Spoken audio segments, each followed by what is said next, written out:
गुणवत्ता परक शिक्षा का सपना संजोए ओबरा परियोजना के अधिकारियों, समाज सेवियों और कर्मचारी संगठनों के बहुत प्रयास के बाद निगम प्रबंधन ने ओबरा इंटरमीडिएट कॉलेज का प्रांतीयकरण रोककर उसी की भूमि भवन को औने पौने दाम पर लीज पर देकर डीएवी को खूब पाला और पोसा है। लेकिन आज डीएवी में पढ़ने वाले बच्चों एवं पढ़ाने वाले शिक्षकों की दुर्दशा के साथ साथ घटिया व्यवस्था देखकर ये लगने लगा है कि निगम से एक बड़ी गलती हो गई है। डीएवी किसी की भी उम्मीद पर खरा नहीं उतर सका। 31 मार्च 2023 से अब तक लगभग 7 शिक्षक एवं एक बाबू ने काम छोड़ दिया है। पहले से ही कार्यरत 18 शिक्षकों को डीएवी ने आते ही निकाल दिया।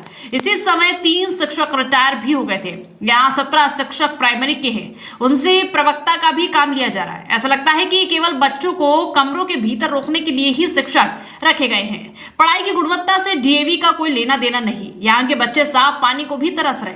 खेल का सारा सामान और तमाम फर्नीचर आदि डीएवी प्रबंधन ने अपने जूनियर विद्यालय में रखवा लिए हैं। मतलब तो साफ है कि ओबरा इंटरमीडिएट कॉलेज के साधनों से जूनियर विद्यालय के बच्चों का विकास किया जा रहा है, जबकि गरीब, आदिवासी और वंचित बच्चे प्रत्येक सुविधा से महरूम हैं। शायद डीएवी का ये कहना चाहती है कि जो भी ज्यादा फीस देगा सुविधा भी उसी को मिलेगी। मुख्य गेट बंद करने के बाद विद्यालय के भीतर क्या क्या चल रहा है ये जानने का प्रयास किसी ने नहीं किया, और जिसने भी किया उसे गेट के अंदर आने ही नहीं दिया गया। सैकड़ों बच्चों ने पढ़ाई छोड़ दी, किसी को भनक तक नहीं लगी। जब भी किसी विद्यार्थी ने हक की बात की तो उसे धमकी देकर शांत करा दिया गया।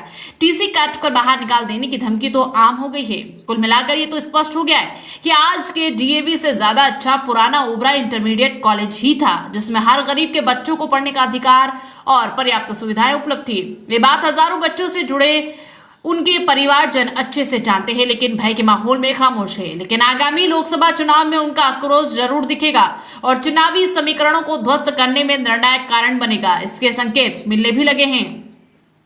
कुछ अनसुलझे ये प्रश्न हैं और तथ्य भी है। 1964 से पहले ओबरा इंटरमीडिएट कॉलेज राज्य के था। इस विद्यालय का संचालन सीएसआर धन से जनहित में होता था। विद्यालय को प्रतिवर्ष करोड़ों रुपए अनुदान भी मिलता था, लेकिन 2012 से लेना ही बंद कर दिया गया। क्यों? विद्यालय को पुनः राज्य की बनाने के लिए निगम ने जब खुद ही चिट्ठी लिखी थी तो फिर रोका क्यों? बिना सरकारी अनापत्ति के डीएवी की मान्यता लेने के कारण आज मान्यता ही समाप्त हो गई। विद्यार्थियों के भविष्य का क्या होगा? जिन बच्चों को इंग्लिश मीडियम कहकर प्रवेश लिया, उन्हें ओबरा इंटरमीडिएट कॉलेज के हिंदी माध्यम वाले प्राइमरी शिक्षक कैसे पढ़ाते होंगे? साफ पानी के लिए आरओ को ठीक कराने और खेल सामग्री को खरीदने का प्रयास क्यों नहीं किया गया? डीएवी कहता है कि हम मांग कर विद्यालय चलाएंगे, कुछ मिल भी नहीं रहा। तो वर्तमान बच्चों के भविष्य का क्या होगा? डीएवी अपने प्रबंधक और प्रधानाचार्य तक का नाम भी छुपाता है। स्कूल का नाम 4 बार बदल चुका है। आखिर राज क्या है? ओबरा इंटरमीडिएट कॉलेज के सरकारी कागजों जैसे टीसी और मार्कशीट पर प्रमाणित हुए बिना हस्ताक्षर हो रहे, यह अवैध है। ऐसा क्यों? सरकारी वेतन प्राप्त शिक्षकों से डीएवी जैसे प्राइवेट संस्था से सेवा लेने का अवैध प्रयास क्यों? करोड़ों की संपत्ति वाले विद्यालय को मात्र 10 रुपए प्रतिदिन के किराए पर दे दिया गया। आखिर ऐसा क्यों? सरकारी खर्चे पर वीआईपी में आवास और भोजन की व्यवस्था डीएवी पब्लिक की प्रधानाचार्य को देने के लिए प्रबंधन मजबूर है। आखिर क्यों? राष्ट्रीय सूचना एवं मानवाधिकार मिशन के प्रदेश उपाध्यक्ष आरबी सिंह आरटीआई कार्यकर्ता की बात।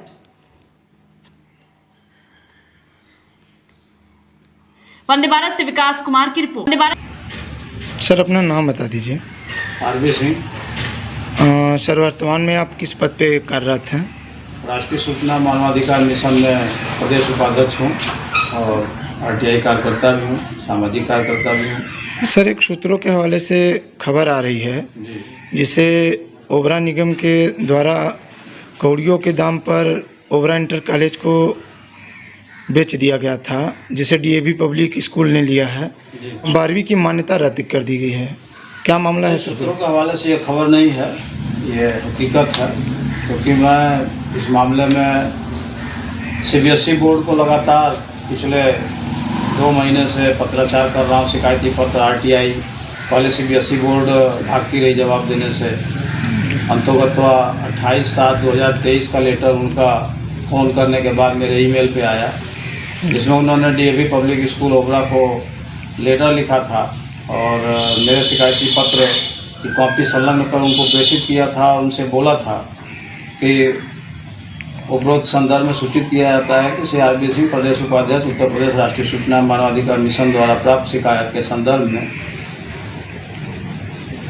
विद्यालय लिख दिया था मिस्टेक से। सीबीएसई बोर्ड को अपना स्पष्टीकरण 7 दिन के भीतर प्रस्तुत करने का कष्ट करें। क्या सर वो 7 दिन में उसका स्पष्टीकरण वो किए थे या नहीं? मुझे 17 को ये लेटर मिला था, 18 को मैंने सीबीएसई बोर्ड को आरटीआई लगा दी जी 4 बिंदु की, जी, जिसमें मैंने सीबीएसई बोर्ड से उनके द्वारा अभी तक मान्यता रद्द न किए जाने के संबंध में तमाम सूचनाएं मांगी थी जी। और उसी के 3-4 दिन बाद उनके वेबसाइट पर कक्षा 12 जी ओबरा इंटर कॉलेज का डीएवी पब्लिक स्कूल का रिजेक्ट करने का सूचना आ गया था, जिसको मैंने वेबसाइट से डाउनलोड कर लिया। जी सर, इन बच्चों पे आज ये मान्यता रद्द हुई है, इन बच्चों पे सर क्या बीतेगी?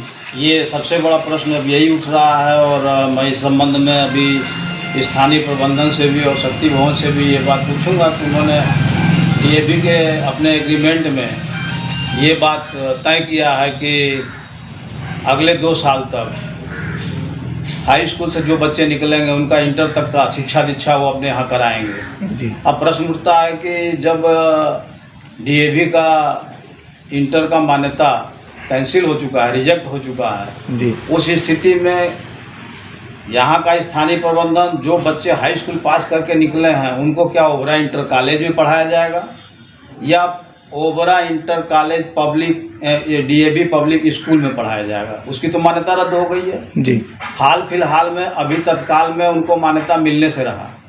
मेरा प्रयास ये है कि इनका जो मान्यता है, चूँकि वो साक्ष्यों से यह प्रमाणित हो रहा है कि हाई स्कूल की मान्यता भी उनकी।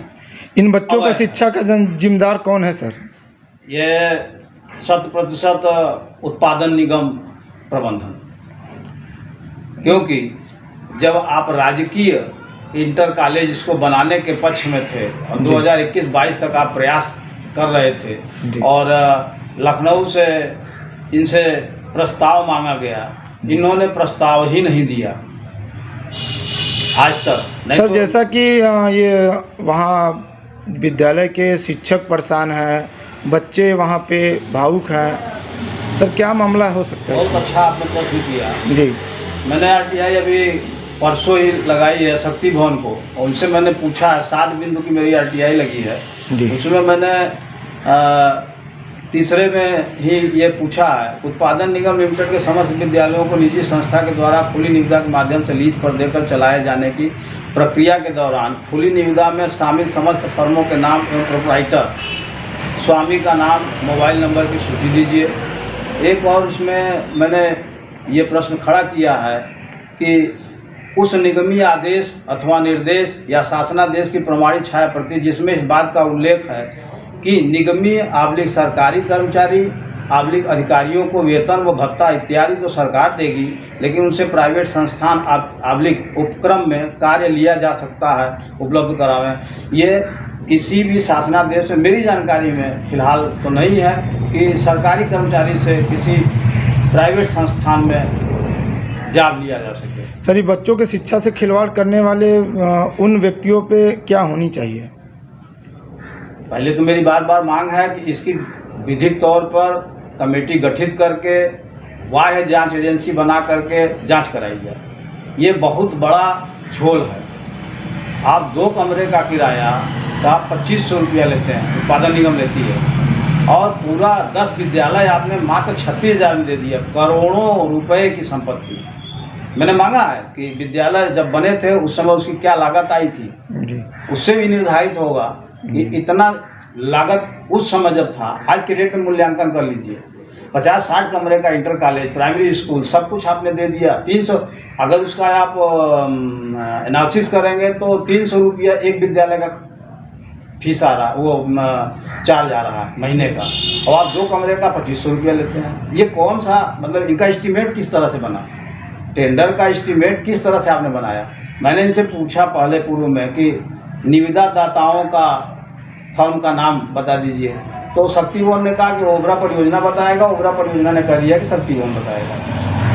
मतलब टाल मटोल वाली नीति चल रही है। सर अब मान्यता इनकी रद्द हो गई है और ये बच्चे कैसे अपने परीक्षा एग्ज़ाम देंगे और इनकी जो सर्टिफिकेट है क्या वो उनकी मान्यता होगी? ये तो बहुत बड़ा क्वेश्चन है, जांच का विषय है और इस पर प्रबंधन को भी सोचना चाहिए, डीएवी को भी सोचना चाहिए कि डीएवी ने इतना लोगों को गलतफहमी में डाल करके किस प्रकार जो है क्या नाम से अपना अनुबंध कर लिया उत्पादन निगम से।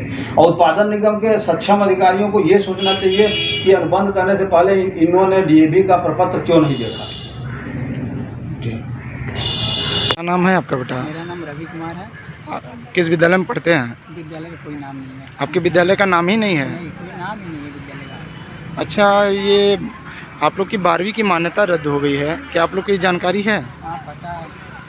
तो आप लोग ये जो पठन पाठन आप लोग का हो रहा है, इस पे जो आपके रिजल्ट बनेंगे इनका कहीं मान्य नहीं होगा, इस पे क्या कुछ आप कहेंगे? जब हम लोग का भाई जो मान्यता है ही नहीं स्कूल के, कोई जो लिया है निगम लिया है, निजीकरण जिसका हाथ में सौंपा गया है, उसका 12 की मान्यता समाप्त होगी। और जब हमारा 12 का रिजल्ट जब आएगा तो उस पर किसी प्रिंसिपल का तो साइन होता ही है।